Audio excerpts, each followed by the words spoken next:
What up, y'all? We're at possibly my favorite place in Napa, Spring Mountain, and we're sipping on some Cabernet Sauvignon. You know how I love Spring Mountain. Let's go. Hey, what up, everybody? Welcome to another episode of Wine Wednesday. Happy Wine Wednesday. I am your host, J. Tom Gunter, owner of Grapes and Sand Publishing.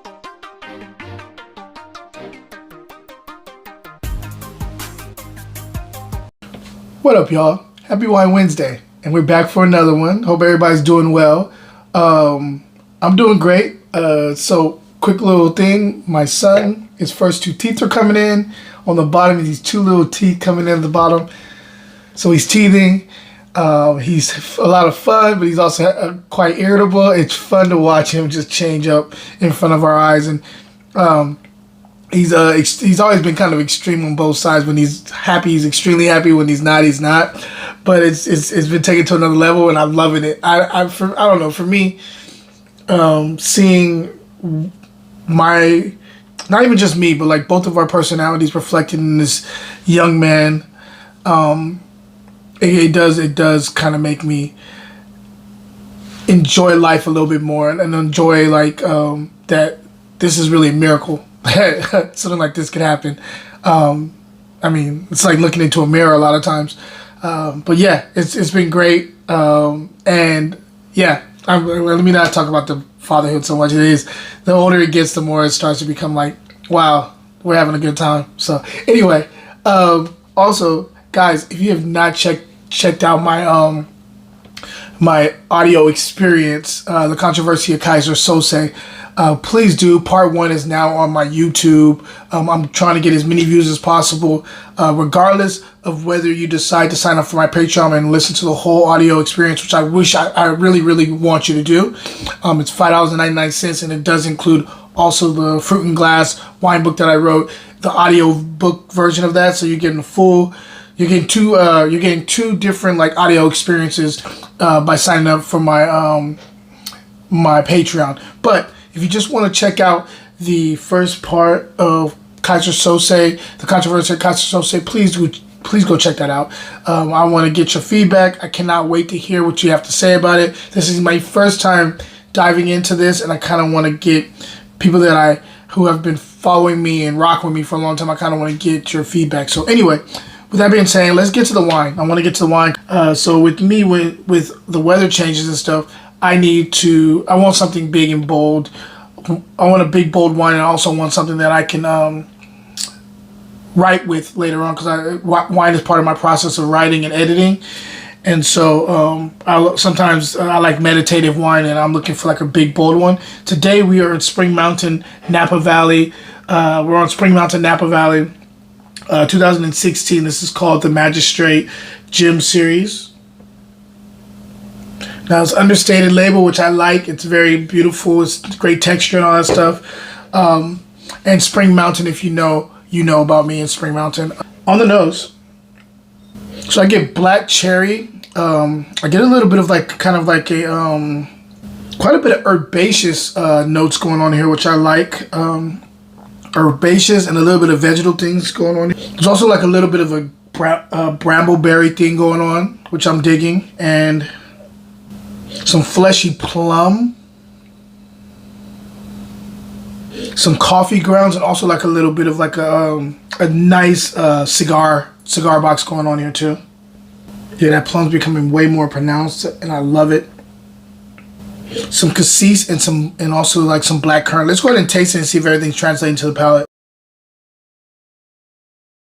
Great mouthfeel. Up front, talk about the fruit first. You do get that kind of like plum brambleberry thing up front, and black cherry thing. That black cherry thing though is interesting bugger on this. It stays from the beginning to the end. A lot of stuff stays from the beginning to the end, but that black cherry is way more pronounced than everything else. Kind of elevates itself as it gets to the end. So that black cherry is kind of like the main driver of this, in my opinion. Although the first two, the plum and the brambleberry, are the first things that I catch up front. Black cherry is there too. It's just kind of a little more understated. But then as it progresses down the palate, that becomes way more pronounced. As you get into the finish, you're getting more of that kind of like coffee ground thing that I was talking about. You get into the kind of currant thing in the mid palate. and coffee grounds on the finish too. Structure wise, good grip, approachable tannins. I can see this probably being really a lot more tannic when it first was produced. Because they're there, but they're way more elegant now.